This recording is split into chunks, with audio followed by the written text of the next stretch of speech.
everyone, welcome back to my channel. So a couple of videos ago I had asked if anyone was interested in seeing my favorite supplies, and some people said yes, so here we are. I'm going to try to quickly go through my favorites. The first thing that I recommend if you are looking to start in art journaling, creative journaling, is images. This is in the form of a magazine. There are several reasons why I am naming just images as a whole. One, you can get them from magazines. Two, you could get them online. Three, you could even use something like Pinterest to create curated groups of things that you want to save for later. I used to do this a lot when I made junk journals. I would collect images that I knew I wanted to work with on a specific book. So images are important because one, they're inspiring. Like, for example,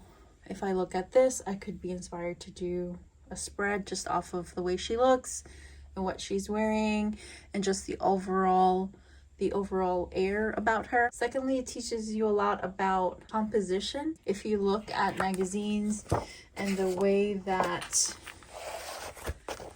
the photographer is setting the shot up, that can teach you a lot also about just how to create something that is visually pleasing to the eye. Third, I really love to look at images, like specifically in magazine format, even if it's like digital, because everything is curated. Even though it looks like really effortless, the blue with the orange with the black and the yellow, I love to look at color combinations in magazine spreads and sort of be inspired, and then I kind of take a mental snapshot of like these color combinations, right? We have a little bit of pink, the red, the cream, and you don't realize it right off the bat, but if you look closer, there's some green there, and green and red are complementary colors. So it teaches you a lot about style, it teaches you a lot about color, and it just is a great, what I call,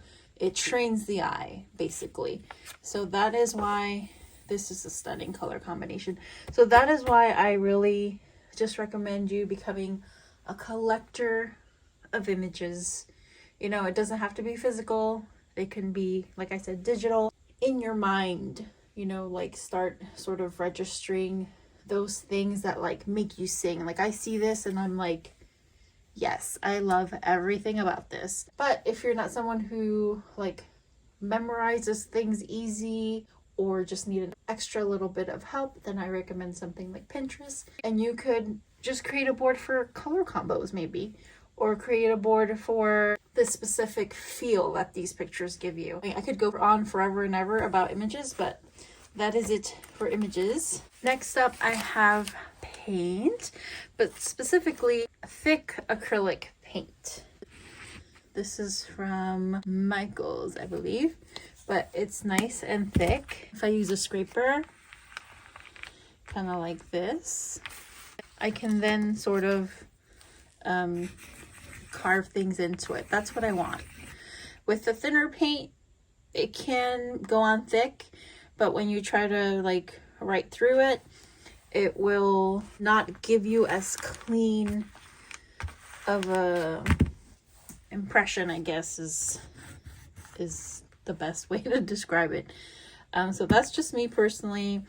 I enjoy a nice frosting like paint, and usually the ones in tubes like this are going to be thicker than the ones in bottle form. So third on my list for my favorite art journal supplies are going to be like tools that you would use to use the materials that you use. So I have a few that I really love. You saw earlier I used a scraper. This is like a soft pliable silicone one. You can also find something similar at Dollar Tree. I have this one. It's not as pliable, but it does the job. And I have this one that I used before I got my upgrade here, and it was just like I think they use this for like to remove gum or something. It was like a whole pack. It's called the Black Ultra Thin Plastic Spreader, and I got this box for pretty cheap on Amazon, but this was what I was using before. It's a bit more pliable than the Dollar Tree one. The only thing about this that I just don't like as much as like just the comfort of holding it. It's like the edges are kind of uncomfortable to hold, but I mean, it does the trick basically is what I'm saying. So don't feel like you have to get something super expensive. If you just want to try it out as a tool, I would recommend going a little bit cheaper.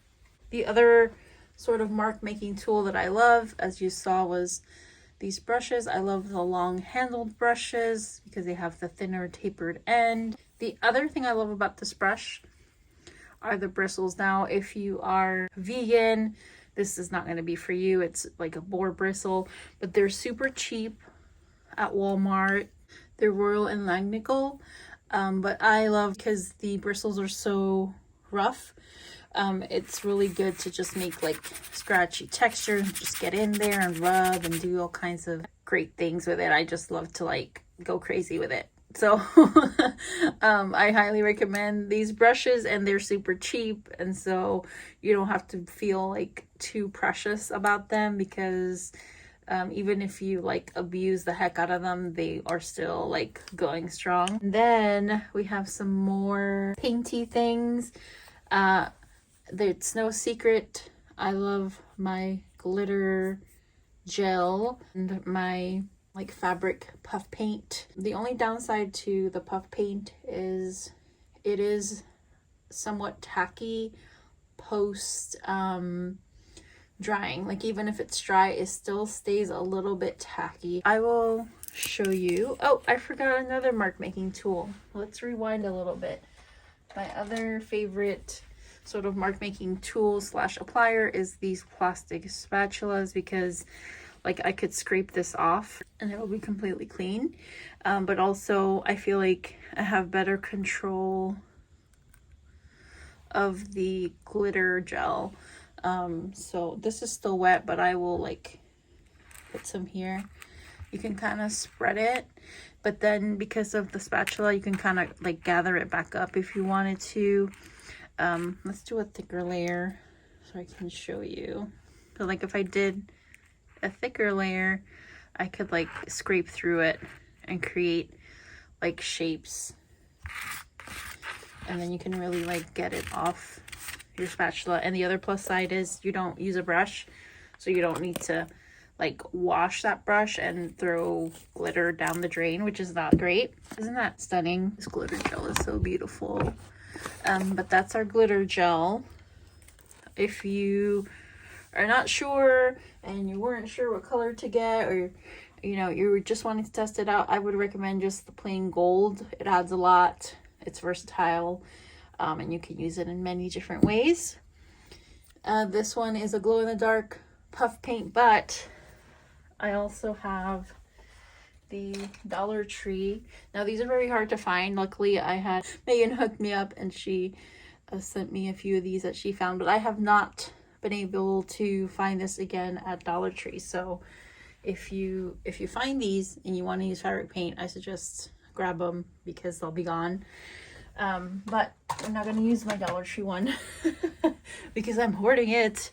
We're going to use this glow in the dark one. I bought this in like one of the craft stores. Before I squirt this and try to make shapes with it on my journaling spread, I like to just have a little piece of wax paper or something to the side to test it, because I don't want it to have like air bubbles. I'm just going to make hearts, are usually my favorite thing to make with puff paint, and this is very smooth, and you just become kind of accustomed to using it the more you use it, and it's like a pen basically. For me anyway, it feels like a pen at this point. You also want to clean your edge there so that it doesn't create like a little stopper and then you can't get your stuff out. So that is that. So that is my glitter gel and my fabric paint and my glitter gel. And you guys know, if you've seen any of my flip throughs, they're my go-to for texture and just adding some interest and things like that. And finally, we are at the end here. Next is a handmade journal.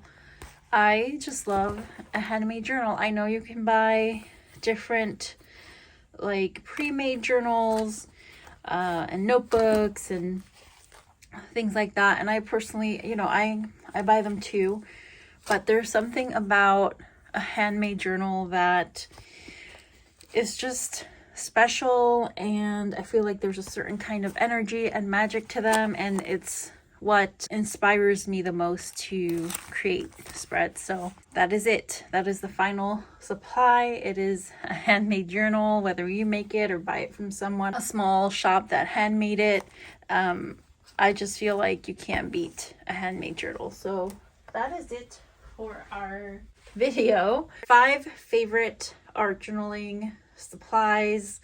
I hope you guys enjoyed this video, and maybe you'll try some of these out for yourself. If you like this video, please give me a thumbs up so my videos can be seen across the YouTube stratosphere and not die in a hole somewhere in a dead YouTube corner. And leave me a comment with any questions, or just saying you liked the video, or suggestions for future videos. I'm open to all of it.